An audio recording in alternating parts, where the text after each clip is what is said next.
Welcome back to the Gourmet Pantry. Today we've got a from home slight episode. Most of them are from home normally, admittedly, but this particular one we are on lockdown in the UK, as I think are most countries in the world. And I suddenly have a lot more time on my hands than I otherwise would. So I thought I'd set myself a task of getting the hang of sourdough bread, which has been an absolute passion of mine, making this for ages. In fact, my parents are rather trapped in their houses at the moment. They're feeling a little bit argumentative, could be a possibility. They're feeling a little bit rowy, and Mum's insisting that my father needs to do something to help around the house. What he's decided he's going to do is to start making sourdough bread. So I thought, perfect opportunity to come up with a video giving the best ways to produce the perfect, or at least my version of the perfect sourdough loaf. This video assumes you've already got yourself a very nice active starter. But if you haven't yet, click on the link. I'll put it probably there, or maybe even down in the comments below, and it'll give you a link on the best way of making one of these, or a very easy way of making one of these. But assuming you've watched that video, or at least have your own starter already, follow on with this and it'll give you a really good idea of how to make the perfect bread. And fingers crossed my father will learn a thing or two as well. I know in America, the typical way of weighing out ingredients, especially dry ingredients, is by cups, it's by volume. The problem is in the UK, we tend to do things by weight. And personally, I think it's much easier to transfer knowledge on a weight basis, purely because a cup of flour, if it's really compressed flour, it's going to put more in a cup than if it's really fluffy flour, etc., etc., blah, blah, blah. Is it mounded, heaped, flat over the top? Just a very simple weight recipe is so much easier, in my opinion, to translate onto anyone else. So hence, all of the recipes are going to be done in weight or milliliters of liquid, which, as I'm sure you know, 100 milliliters is equivalent to 100 grams. So if you are weighing it out, that's what you do. Now, we're going to be making a dough enough to fill one banneton, which is one loaf of bread. Now, these things are built to have 500 grams of flour as a base to the recipe inside them. So 500 grams of flour, and then the equivalent, what you need for water, plus your starter, plus a little shortening or fat, or I use olive oil just to keep it fresher for longer. I'll come into that later. And obviously a little bit of salt. That goes in here, it rises, and then at the last minute, we're gonna turn it out, flip the thing upside down, and it'll give the top of the bread this really nice circular pattern. Score across the top. First things first, got your bowl zeroed on the scale. We're going to take a little bit of strong white bread flour. You can use all kinds of flours for bread, but I think simple is the best for your first loaf. There we go, 500. Ha! There we go. A slightly messy 500 grams. Let's just have a little clear out here. And add a little bit over, doesn't matter. Right. I was intending for this to be a little bit cleaner than this, but let's carry on. So, 500 grams of flour in here. Now, again, zero the scales. Next, we're going to put in 10 grams of salt. That's going to bring out the flavour of this lovely sourdough bread, which is sour by its very nature because yeast has had more time to respire, to reproduce. And it gives it that lovely sour flavour, which is the quintessential flavour of sourdough bread. Now, this is quite important. When it gets to adding the yeast, or in this case, the starter, to the bread, you're going to find that if you put it directly onto the salt you've just poured in there, it's going to kill quite a high proportion of the yeast, because yeast and salt don't really mix, because the salt drains all of the moisture out of the yeast and it kills it very quickly. So take a little balloon whisk, or a fork if you haven't got one, and just give the flour, or give the salt rather, a little whisk through the flour. There you go. Just gives it a bit more of an even distribution, and stops it being too effective against the yeast. Next, we're going to take our starter. Again, if you want a really good lesson on how to make a starter, check my video. I'll put links either up here and down in the box below.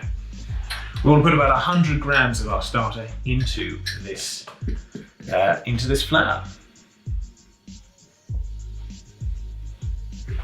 There we go.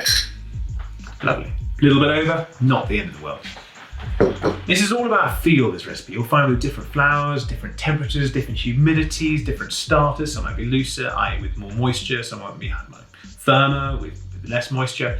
Everything changes. This bread's actually going to be what we call a 62% hydration mix, which means if there was 100 grams of flour, it'd be 62 grams or 62 milliliters of water to balance that out. That's 62% hydration.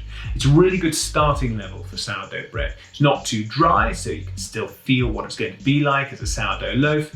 And also, the more moist a loaf in general, the better it turns out in the end, if you know how to deal with it. But unfortunately, the trade-off is the more moisture in a loaf, the stickier it gets, the harder it is to work with. So start at 62% of your first loaf and then move on up from there. And if you can get up to 100% hydration, you're doing incredibly well without having your hands, feet, face, worktop covered in bread dough. So that's our starter in now. Obviously, first thing we need to do, we've used our starter, let's top it back up again with what we've just taken out of it. A little bit of water. And now, just give that another mix around. I'm planning on doing quite a bit of baking this week, so I'm just going to put this on the windowsill. Not in direct sunlight, but in a place where it's not going to be too chilly. And that's just going to tick over, ready for my next loaf. If you weren't going to do any more baking straight away, I'd take that and I put it in the fridge, maybe give it a feed every 3 or 4 weeks, and you'd have a happy, slowly bubbling away starter. But as I said, that's all covered in the starter video. Next thing we want to add to this is our water. As I said, it's a 62% hydration mix. So with 500 grams of flour in it, that's going to mean 310 grams or 310 milliliters of water. With normal bread, you'd be putting in maybe tepid water, kind of palm temperature water. But with sourdough, we want it to rise very slowly because it's the time it takes to rise that develops those amazing flavor notes. So we could put warm water in here and the whole process would happen much faster, but we'd end up with a bread that just tastes like normal bread. Because we're trying to bring this flavor out, cold water from the tap works absolutely fine. Again, zero the weight. And now we're just going to put in 310 milliliters or 310 grams of water. There we go. All the rest of that away, we don't need it. Next comes down to our shortening or our fat. You can make sourdough bread without anything other than flour and water. You could take away the salt and you could take away the oil. But salt adds the flavor, as I mentioned before, and oil or any kind of fat, a lot of people use butter, keeps the bread fresher and softer for longer. Think of it like the oil coating the little particles of bread and preventing the air getting into them as easily and it drying out as quickly. So you'll end up with a loaf that stays softer for much longer. Obviously, if you want to be the absolute purist, feel free not to use this, but I do. As I said, a lot of people do use butter. I just find that with olive oil, for simplicity and ease of use, you'll find that because it's liquid at room temperature, there's no faffing around with melting or rubbing the butter through the flour to give it that texture. All you do is literally take it, give it a few swigs in there, probably about 1.5 to 2 tablespoons, and that's it. It's as simple as that. So now we've got what is going to be our delicious bread. Probably doesn't look that appetizing, but a little mix will bring this all together. Most people would say this is the time, the moment it started binding together, is to start kneading it. However, you can knead your bread, and a lot of people do, and it gives it a very different structure. And some people come up with these amazing no-knead recipes, but it's all very well saying, I don't need to knead the bread for my recipe. It's important to know what kneading actually gives to the bread itself. The choices are, you can either fully knead a loaf and bring it right up to that really plump, really smooth texture. And that will give you a loaf that is very uniform, very structured, very strong, which is, if that's what you're looking for, if you want to make a great sandwich, I mean, that's great, that's perfect. You'll end up with a really nice looking bread.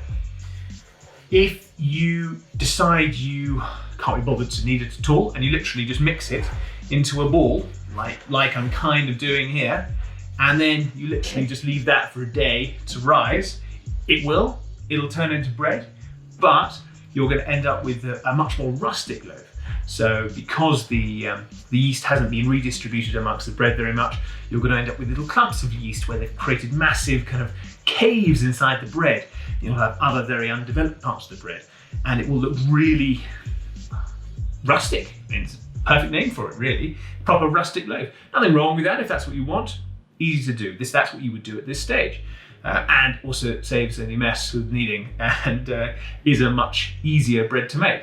But again, if you're looking to make a sarnie out of it, you're going to find that when you're spreading butter on it, there's great big holes going straight through the bread. It's going to drop straight through, and it's not actually the very practical loaf to use. I like to do a bread which is kind of a middle ground. It's probably closest to creating a French baguette. So you'll end up with, if you rip open a French baguette, you'll see that it's not a very uniform inside. But unlike a farmhouse loaf, it's quite chewy. So a farmhouse loaf, because it hasn't been bound and the gluten hasn't developed properly and the yeast hasn't moved throughout the bread as well and hasn't been distributed as evenly, you'll end up with a very rustic looking loaf, but also it'll be quite crumbly. With this bread we're going to make, we're going to keep the kneading to a minimum, just what we call the pinch and fold technique, which I'll show you in a bit. But it will mean that it'll end up looking a little bit kind of laminated inside. So you'll end up with these lovely flakes of bread, but they'll be really lovely and chewy. As I said, just like French baguette. The more you pinch and fold, the closer to baguette it'll be, or the less you pinch and fold, the closer to farmhouse loaf it'll be. Choice is completely yours. Do whatever you like. Personally, I like kind of middle of the road, so that's what I'm gonna do. So as I said, we're just mixing this up until it all combines within the bowl into a big lump, like so. Once we've got there and you're pretty sure it's all pretty evenly distributed, we are not immediately going to turn this out onto a floured work surface. We are quite simply going to cover it and leave it for between 30 minutes and 2 hours. Now the reason for that is simple. We want the dough to autolyse, which basically means the flour to absorb the remainder of the water. Now no matter how well I mix this, I'm never going to get the flour to evenly soak up all of the water in the dish. That it will do by itself when I leave it. And if you've got the time, it's so much easier than working it from the very instant. So in pure Blue Peter fashion, here I've got some more dough, which was made 2 or 3 hours ago. Exactly the same method between them. The only difference between these two is that this one has been left for about 2 hours, and this one you just watch me make fresh. The differences are unbelievable. So, first top tip, whenever you're doing this pinch and fold technique or working with these kind of flours, wet your hand first. It helps add back in a bit of moisture because by its very nature, as you're leaving these breads, they will start to dry out a little bit and create a bit of skin on top, and B, stops it sticking. So if I was to have a look at this bread, which I've just done, if I was to pull this up and do the pinch and fold, it's just falling apart. It has no strength to it. The gluten hasn't been developed at all. It's very shaggy, it's very rugged. It's not really anywhere near what we want it to be for making bread and being able to start working with it. You can, but you're gonna end up covered, bits of bread.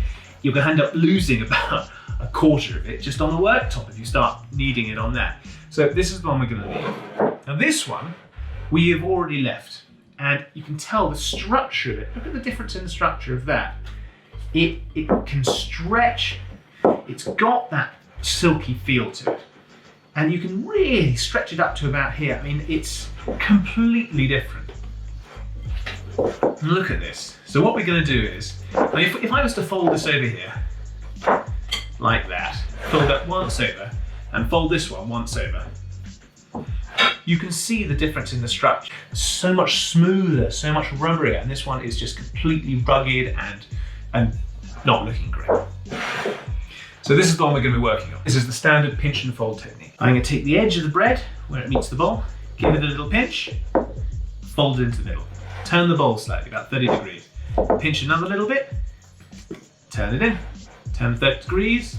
Now the corner, turn it into the middle, 30 degrees. Now the corner, into the middle. And I'm going to keep working the bread round like this, constantly repeating, folding it in on itself, just like that. Really easy until I've done about 2 circuits of the bowl, or more, depending on how much you can be bothered. 2 circuits is a good amount. But as I said, if you want to get close to that French baguette, just do a little bit more, like so. And then you'll see that it's one lump. I mean, it's holding together really well. The gluten's already started just developing by itself. And there we go. And then now we've got rather a plump, not a very sticky dough, much easier to work with. You see my hands really aren't getting anything on them. And that is the pinch and fold technique. I mean, it's clean, it's easy, it's simple, it doesn't create any mess. And personally, I think it'll actually lead you to better bread. So what we're gonna do now is we're gonna cover that and put it somewhere obvious in the house. Every time you pass it, just literally whip the top off, wet your hand, and another little bit, pinch and fold. Probably takes you about 30 seconds. Pinch, fold over, pinch, fold over, and do this all the way around twice. Might not even take 30 seconds, probably do it in 20. Comme ça. All done. And then cover it up. Finished. One thing I did forget to point out is when you're adding the water and the oil, or any kind of fat, put the water in first. If you put the oil in first, it'll bind to the flour and you end up with these little kind of semi-dry, semi-oily lumps in your flour. Whereas put the water in first and the oil in afterwards, it alleviates that problem completely, and the flour and the water actually mix much better throughout the dough. Once you've pinched and folded your dough and you can see it pulling away from the sides much more cleanly as you're kind of lifting it up, folding over, lifting up, folding over, you can tell that the bread has really started to develop that gluten. And it's ready to let it rise for the first time. Obviously, every time you pinch and fold, you'll be knocking the air out of it. And you do need to give it a chance to actually prove that it can rise, or prove. So as a result, this is yet another one that I had made earlier. Exactly the same recipe, exactly the same method. And this one, I've done pinch and fold maybe about 5 or 6 times every time I've passed it. And then I've left it for about 3 or 4 hours to double in size. In fact, this one's actually gone quite a bit over doubling in size. Now, if you remember, I did say that as these breads do start to rise, they do start to dry out on top. And you can see this quite clearly. It's got this little skin on top of it. And that's why when you're working with it, again, it's always important to add a bit of moisture back in by wetting your hands. So what we're gonna do this one is we're gonna knock it back, just basically knocking all of the air out of it. And then we're going to do a little bit more pinch and folding, just until we get it into a nice firm ball.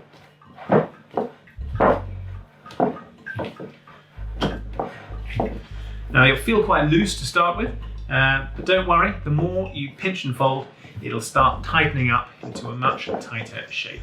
You want to make sure you've really incorporated that dry skin throughout the mix. The last thing you want to do is cut into a nice fresh loaf and find out there's a horrible skin inside it. And you'll see as I'm doing this, pulling it away from the bowl, it's not leaving residue behind, because this is really well kneaded dough. It's been left for just the right amount of time. So we've got a beautiful springy dough here, which is really elastic and smooth. And as I said, first sign that it's ready when it comes to actually leaving it for the first time is that when you put it against the glass, lift it away, it takes everything with it. Perfect. Now what we're going to do is take a little bit of flour and give our work surface a little bit of a dust. Also going to take some flour and give our banneton a little bit of a coating. Because the last thing we want is it to stick. Now what I'm going to do, take this dough out, plonk it on here, and we're going to do even more pinching and folding on the worktop. Make sure it's not sticking, make sure it's got a little bit of flour underneath it to stop it sticking, but try to keep the flour off the top. What we really don't want to do is incorporate any more flour, fresh flour, into this mix, because this fresh flour hasn't been through the whole process, and as a result, it will ruin the loaf. So we're going to get the corner, we're going to pinch it into the middle and dust off any excess that gets brought up from underneath. Again, fold, fold, and then that will come in like that, and then that will come in like that. And what we're looking for is we're looking to tighten up this layer underneath. A lot of people do this by having it the other way up and rolling it round, which brings all the top down. The problem is that it can tuck the dry flour up inside it, and you end up with a lot of uncooked dry flour in the middle of the bread, which is horrible. So we're going to keep folding this in, keep folding it in, wiping off the excess. If you're quite aggressive and jerky with it, it tends to dust off most of the excess flour. And there we go. Now that is about ready to pick up and just lay inside our banneton, just like that. Now, what I'm going to do is I'm going to leave this for another couple of hours. It's the evening now, I'm going to leave this overnight. Perfect, ready for first thing tomorrow morning. This is going to again have the second prove or the second rise, and it's going to expand to just mound over the top of this basket, which will mean double in size, give or take, and it will be ready to pop into the oven. Welcome back. It is now the next day, and we have a beautiful, plump, fully risen, soon-to-be bread loaf ready to put in the oven. As you can see from the ball of dough it is now risen absolutely beautifully. Our next job is to get it in the oven. Grab yourself a casserole dish with a lid, otherwise known as a Dutch oven. Put your oven on its absolute maximum setting, as hot as you can physically get it. Bear in mind that some ovens have what's called a cleaning function, which is essentially a way by which you can trick it into getting even hotter. The idea being that the oven heats up hugely, everything inside that's stuck to the side flakes off, and you can sweep it out and clean it much more easily. Use that setting if you have it. If you don't worry, just put it on its highest setting and put the Dutch oven in the middle. Make sure you check there's nothing in the Dutch oven. I made the mistake when I was traveling with this a little while ago. I put a jumper in it to make it easier to carry into the house. Forgot it was in there, put it in the oven, and that was quite a messy kitchen fire for that. So don't recommend that. Anyway, pops in the oven. The moment it's at temperature, we're going to take it out and transfer the bread in, and I'll show you how in just a sec. Now our pan's up to temperature. We're going to remove the lid, pop it on the side. There are three ways that I use. You can transfer this bread into this pan. You can turn it out onto the worktop very gently with your fingers, scoop it up and plonk it in. Or alternatively, you can turn it out onto a pizza peel and then just slide it off into the bowl. Or the best way if you're starting this out for the first time is get a bit of baking paper,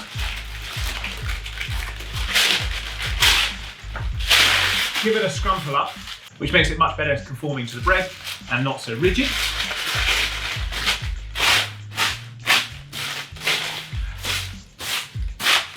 Turn the bread out onto this and then just lift it up on the bread and plonk it inside and then put the lid on, which is what we're going to do. Easy peasy. Now this, you can see it's slightly over risen. If I'm honest, I've left this for slightly too long. It's risen past the edge of the banneton, which means what I'd normally do is hit the edge of the banneton on the worktop to get the bread out in one go. It's going to be slightly tricky here because I'm going to squish the bread, but you have to give it a go. So one swift movement. You don't want this sticking, because if it sticks, it will tear. And if it tears the bread, you're going to lose all of that structure you've worked so hard to create in the middle. Just like that. Now, before it spreads out too much, we're just going to score the top.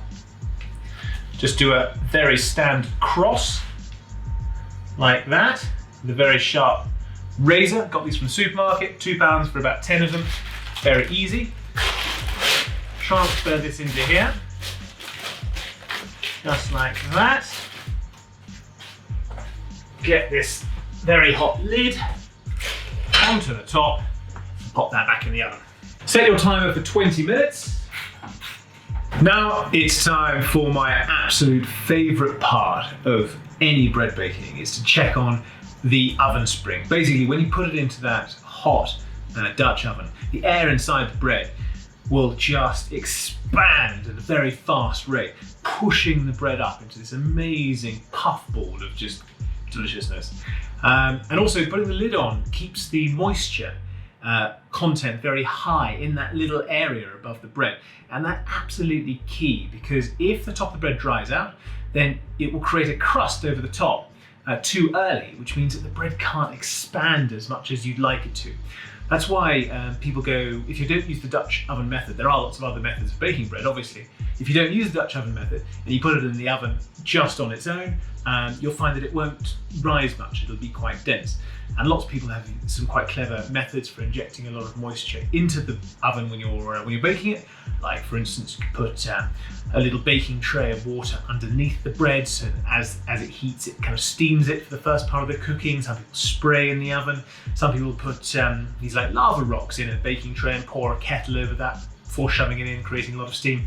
I've tried all of these methods and to kind of varying degrees of success, but the Dutch oven method, because it's completely hermetically sealed and the bread by its very nature has quite a high content of moisture in it, if you keep that trapped, It is absolutely the best way by miles of keeping getting the oven spring to an absolute maximum. So let's have a look.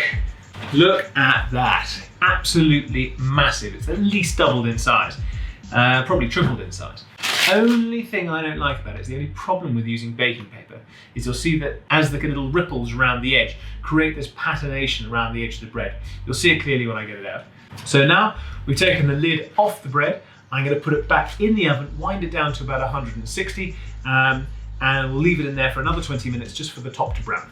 The buzz has just gone off another 20 minutes later, and we should now have a lovely golden crust on top of our delicious sourdough loaf. Just get a little fish slice, wheedle it out, and there we have it. A lovely sourdough loaf. Check the underneath, give it a tap. Sounds nice and hollow, it's cooked through. Always a good test for bread.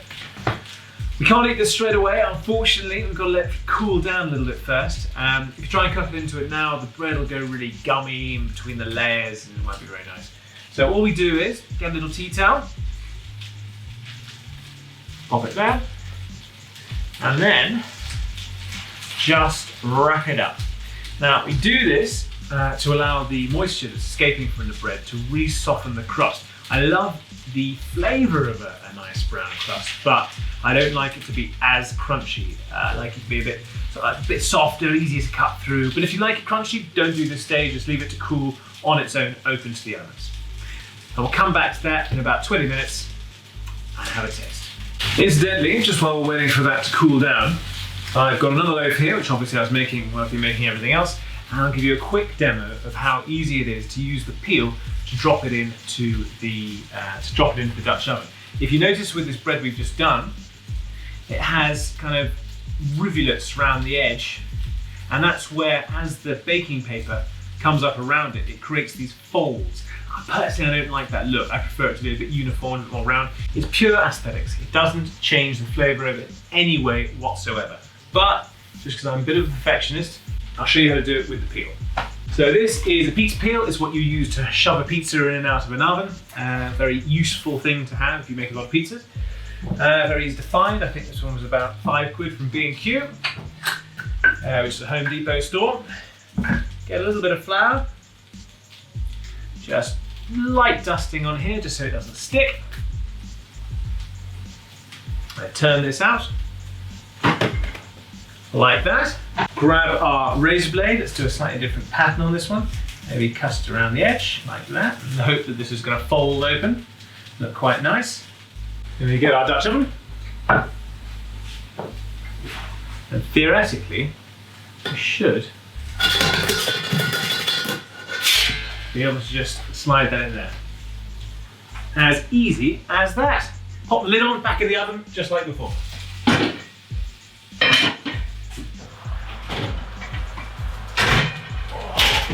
And it saves you having to buy any more baking paper. Looking around the edge, you can see the clear difference. So as the baking paper folds up around the loaf, you'll see that the wrinkles kind of create this definition on the side. You don't get even baking. It doesn't affect what it tastes like. For me, it's just the look of it. Whereas this one, you can see very clear, very straight, well, I say straight, very perfectly curved round edge. And that would be my preference if you can get away with it. But to start with, please do just use the baking paper method. And then as you get better, you can change everything. You can move to a higher hydration mix. You can start, as I said, not using baking paper. Also, you can start incorporating new flavors in your bread. Just before you're going to put it in the banneton itself, all you do is just on your last pinch and fold, that's when you incorporate the ingredients. Give it a good solid pinch and fold, maybe for 5 minutes or so, just so that dry ingredients is dispersed around inside the bread, and then you shape it, pop it in the banneton, and it's ready. So you can use cheese. I've used olives to great effect, because actually the vinegar and the olives make the breads even softer. You can use sun-dried tomato. You can use sun-dried tomatoes. Whatever you want. The world is your oyster. I mean, these are the very lame ideas. Use what you want to do. Chuck it in. Have some fun. If it doesn't work out, it doesn't work out. For the best part of 50p's worth of flour went into this, and whatever cost of water out of the tap. So it's hardly going to be something that's break the bank.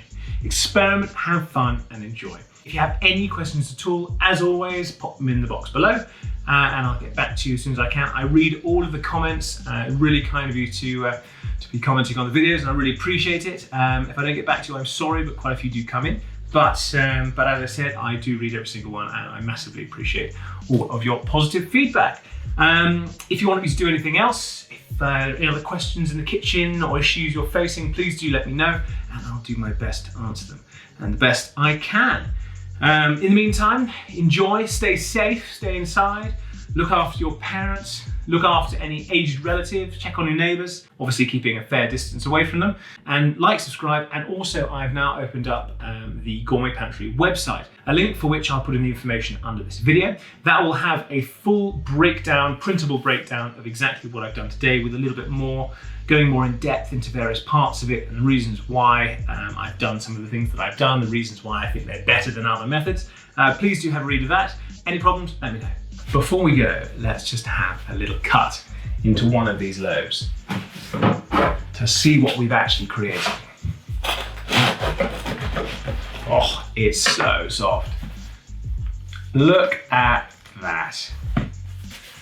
Lovely uniformity, a few larger bubbles, so soft. God, it's soft.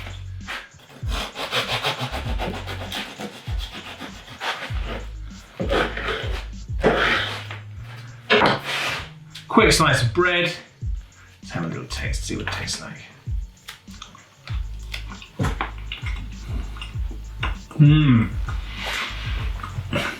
You can taste the sour flavour really comes through the bread, that salt adding a lot of extra flavour to it.